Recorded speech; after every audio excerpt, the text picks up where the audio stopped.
Hey, what's up? It has been a while since I've done another walk and talk, and definitely a while since I've done one in the US of A. Currently back visiting family, and actually by the time you guys see this, I'll be gone.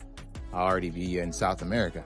But I wanted to bring this up because this is a rant style video because it's been a while since I've dealt with the bureaucracy, so to speak. And this just goes to show why blockchain, crypto, all this innovation is so important. So here's the issue I'm dealing with, and I'm sure many of you have or probably currently are dealing with this issue. So I sent myself some money.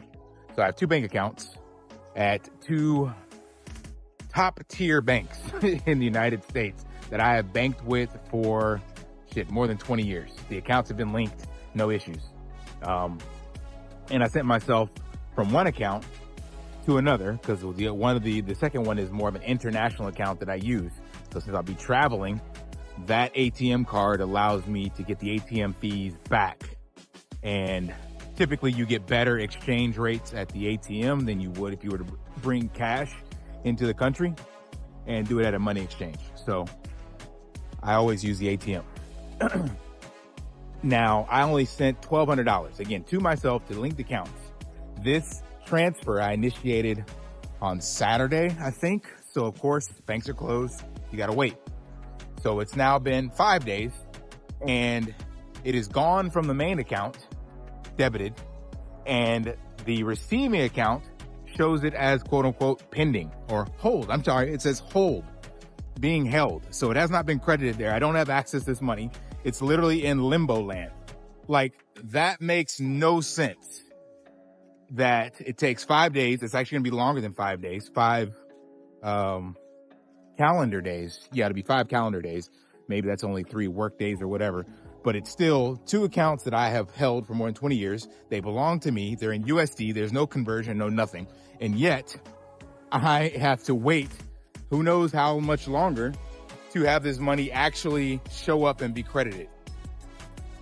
Where is the logic in that? And to show how ridiculous it actually is, I've done this transfer similarly multiple times when I was in Cambodia.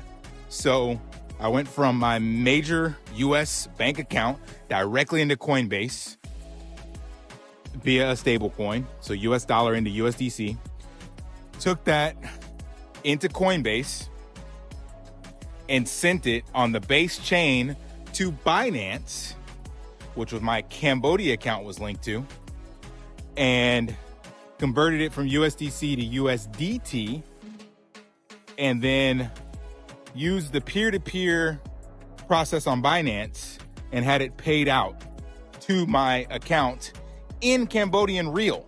So count those hops. You got a US bank, US centralized exchange, sent to another centralized exchange across 2 different blockchains, Base onto Binance. I guess technically Binance supports Base, so when it came out of Base and went to USDT, it doesn't really matter what blockchain it was on because it's in the Binance ecosystem. But so we'll count major bank, US Coinbase, Binance to Cambodian bank to a local currency real. So that's 5 transactions. And that all happened, even on weekends, within a few hours. Because when it goes from your US bank to Coinbase, if it's an amount within something that you used before or you've set up proxy, I don't know. I did it for about the same price before. I've done it for about $2,000 and this is only $1,200. And that was converted and transferred within hours, even on weekends. And that's because the intermediary in between is digital assets. So they can settle things much faster. And for me, using US dollars to 2 bank accounts to myself, like, it makes no sense. Like, the other one could literally be money laundering. Like, they're trying to cancel that, right? And fix that with AML rules and stuff like that. But I'm just baffled and dumbfounded and pissed off and all the other things you can think of, that I'm sitting here waiting for my own money, just so I can use it in another country. And it'll still be tied to that bank. So it's like, it does no cross-country conversions, no nothing, but I have to wait more than 5 days just for it to clear in the US. Like, these systems are ridiculous and antiquated, outdated, illogical, and just a modern day slavery in a way. Like, that's what the fiat system is.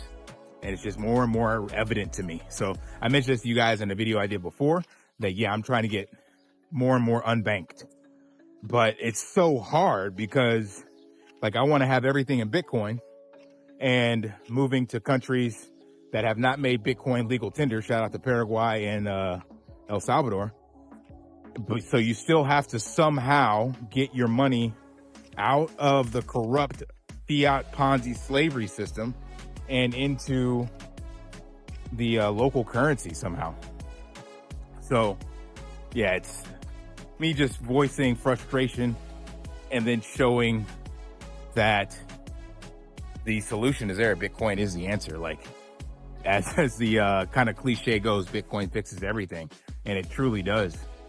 So I will have to open up a bank account in South America, and then I'll be linking a Binance account to that as well, because this shit is just ridiculous. I did see, I haven't done a video on it, but Spritz has their new card. Mine is activated, so they have a new card, and it's supposed to be, I don't really quite understand it, but it's like a, for lack of a better word, like a decentralized card. So no one is controlling the funds like their old card, where my funds are still locked up. That was going through an intermediary. This one's still issued by Visa, but the way that it's funded and controlled, it's like nobody else is controlling that. So I really don't know how that works. I haven't funded it with any additional money. They gave us 10% of what was being held hostage. So I'm still waiting on about 400 bucks from them. So I'll have to test that out. And they also will be adding a physical card to this new account. But what I really want to see, and I believe there is something out there, I think it's called the Fold app, but it needs to be basically your Bitcoin as collateral tied to a credit card would be great, you know, rather than just a debit card. So the same way you can get a loan using your collateral, your Bitcoin collateral, why not be able to top up a credit card with, say, 5K, you have $2,500 worth of collateral. As Bitcoin appreciates, you get more. The interest rate is fixed. Like, I don't know why that's not available. That would be amazing. You know, to have something like that. Just a card that you can use. That way you don't have to actually, again, sell your Bitcoin into fiat, and whoever's issuing the card would generate interest for your collateral. I don't know. Maybe I gotta check the Fold app. I believe that's a card that does something like that for Bitcoin. Or if it's not Fold, there's some other ones out there. But anyway, this is just me ranting about the shitty fiat system. And you guys can let me know if you've had similar issues. It's been so long since I've done any inter-US banking transfers that I forgot how painful it actually is. All right. Smash that HBO special, help a brother out, like, subscribe, comment down below, and until next time, lift daily and achieve your impossible. See ya.